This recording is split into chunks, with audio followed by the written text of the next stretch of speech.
کہ سلطان باہو نے کہا ہے کہ دل کیا ہے 14 طبقات سے بھی وسیع ہے، دل دریا سمندروں ڈونگے، کون دلاں دیا جانے ہو۔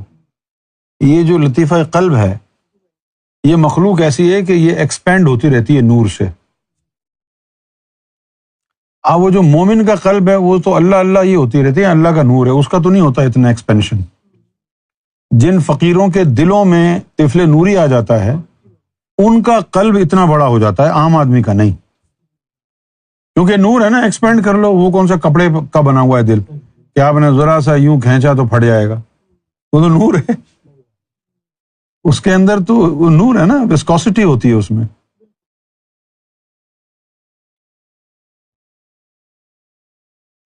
ایک مقام پر سلطان باہو نے یہ بھی کہا تھا کہ پورے سارے ساتوں عالم نکال کے میرے دل میں ڈال دیں تو پتہ نہ چلے کہاں گئے۔ وہ ایکسپینشن ہے نا، نور کی وجہ سے ایکسپینڈ ہو جاتا ہے۔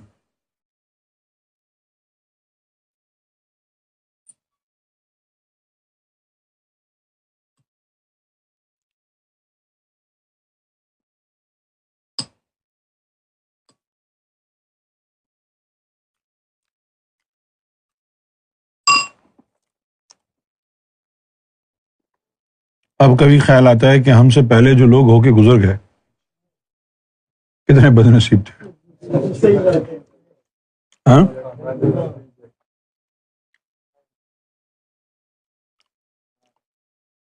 اچھا ایک وقت یہ بھی تھا کہ ہم جو ہے وہ ٹکرے مار مار کے روتے تھے کہ کاش ہم حضور پاک کے دور میں پیدا ہوئے ہوتے، اور پھر یہ جو ہے بار بار زبان پر شکوہ بھی آتا تھا کہ اے اللہ تو نے ہم کو اس دور میں کیوں نہیں پیدا کیا، کہ انہوں نے تو اتنا خوب حضور کا دیدار کیا اور ہم ترس رہے ہیں۔ اب لوگوں کو بھی آتا ہوگا کہ کاش ہم بھی حضور کے دور میں پیدا ہوتے، لیکن اب یہ خیال آ رہا ہے کہ یار یہ تو بڑا اچھا ہوا کہ ہم سرکار کے دور میں ہیں۔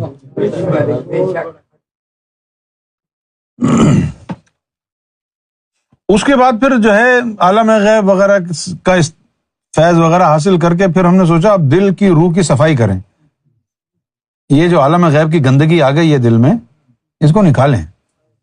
پہلے تو عالم غیب کی بڑی وہ تھی، عالم غیب عالم غیب، پھر دیکھا کہ عالم غیب سے دل گندا ہو گیا، روح گندی ہو گئی، پھر کہا کہ ان سب کو ہٹاؤ، صرف مالک سے تعلق ہونا چاہیے۔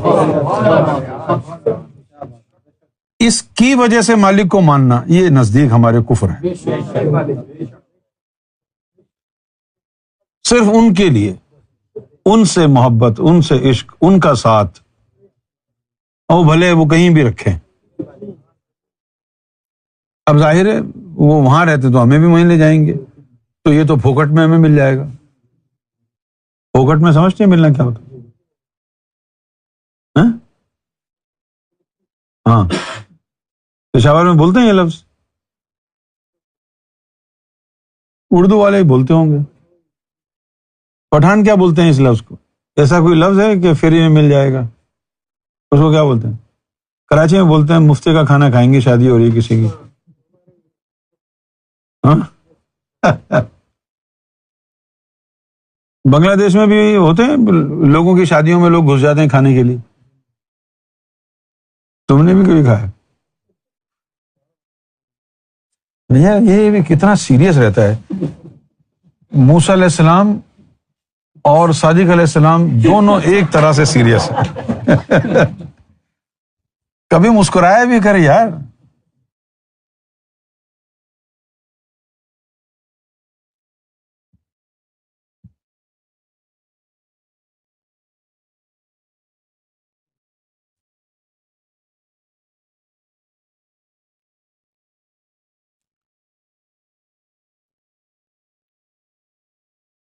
امجد حسین کراچی میں اگر جاتا رہتا، میں فرحان ہوٹل میں بیٹھا رہتا اور یہ باتیں کرتا تو لگتا ہے تمہیں انجمن کے کچھ لوگ آ جاتے اس طرف۔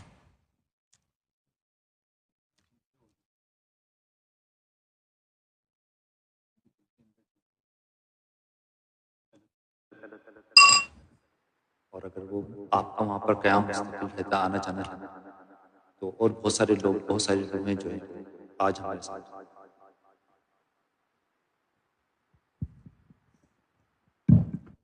ندیم، یہ جو حیدرآباد پریٹ آباد کے لوگ بڑے مشہور ہو گئے تھے کہ یہ بھائی ذات والے ہیں، ان کے عقائد کیا تھے؟ مجھے تو بالکل ایک نمبر کے چور لگے. وہ چور لگے، بالکل ایسا ہی تھا، بالکل منافق، بالکل ایک نمبر کے چھچورے، ہے نا؟ بہت زیادہ چھچورے. وہ ایک لڑکا تھا نا ندیم کر کے، جی انیس کا سالہ شاید، بالکل، ندیم اور وسیم. ہاں، جی ہاں، ان کی میں باتیں سنتا تو مجھے بڑا غصہ آتا. میں کہتا یہ ذات والے نہیں، یہ تو گستاخ ہیں. گستاخ، ان کا طرز تخاطب جو تھا بے ادبی، بڑا بے ادبی نہیں، گستاخی براہ راست. براہ راست، بے شک، بہت زیادہ. تو یہ حیدرآباد پریٹ آباد سے جو یہ جتنے بھی خاص لوگ تھے، ان کا کیا بنا؟ سرکار برباد ہو گئے ان کے ایمان. جس طرح وہ ایک، میں اس کو جانتا تھا صدر الدین کو، جی ہاں، اس کا جو پھر بھائی ہے اسلام الدین، بالکل. کتنے سرکار سے پیار کرنے والے تھے، لیکن پتہ نہیں کیا ہوا ان کو. پناہ مانگتا ہوں، کیا کہاں چلا گیا ایمان؟ آئی نہیں سرکار ایمان، سرکار کی ذات کا ادب ہی نہیں تھا. سرکار اپنی پناہ میں رکھے، مالک نے ہمیں بچا لیا آپ کے صدقے.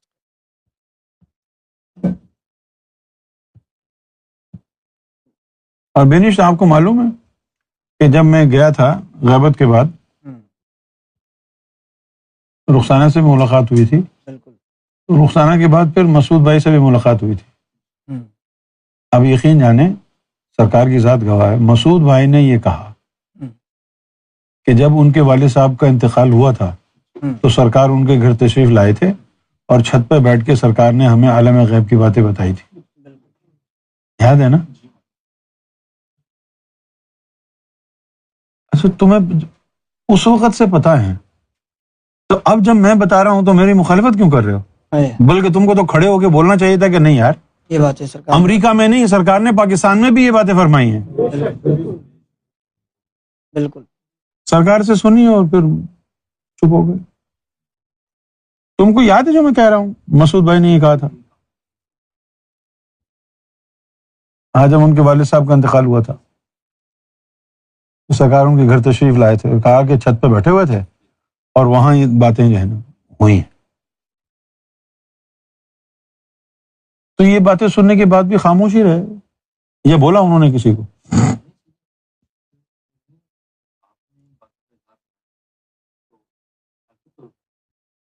پھر یہ بھی کہہ رہے ہیں کہ ہاں ہمیں معلوم ہے سرکار نے فرمائی ہیں یہ بات. یہ کیا ہے یار؟ یہ مجھے بتاؤ، یہ کون سی جو ہے وہ پالیسی ہے، یہ کون سی سوچ ہے، یہ کون سا بیہیویئر ہے؟ یعنی جب آپ کو خود سرکار سے یہ بات پتہ چلی تو پھر اس کی مخالفت کیوں کی؟ بالکل بغض میں، آپ سے ذاتی بغض میں.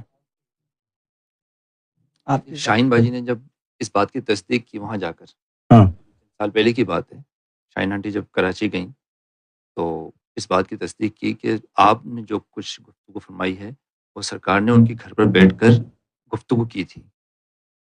تو اس کے جواب میں انہوں نے کہا کہ وہ گفتگو سرکار نے وہاں فرمائی تھی وہ وہاں والوں کے لیے ہے، ہم کو یہاں نہیں پتا.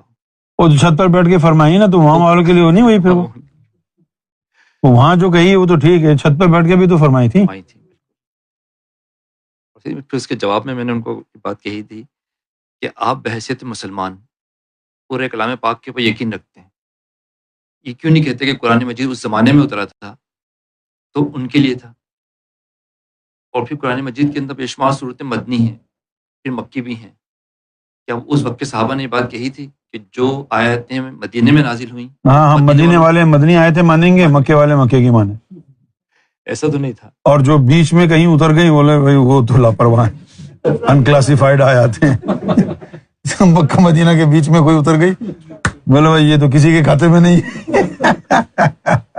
عجیب ہی منطق تھے کہ اس تمام نظریے کی تحقیق ہو گئی، اس تمام نظریے کی تصدیق ہو گئی. ہاں، آخر میں آ کر جو ہے نا وہ تان اس بات پر ٹوٹی کہ وہ باتیں جب اس کو جھٹلا نہیں سکے، اچھا بھائی یہ باہر والوں نے، باہر سرکار نے کہی ہیں تو باہر والوں کے لیے.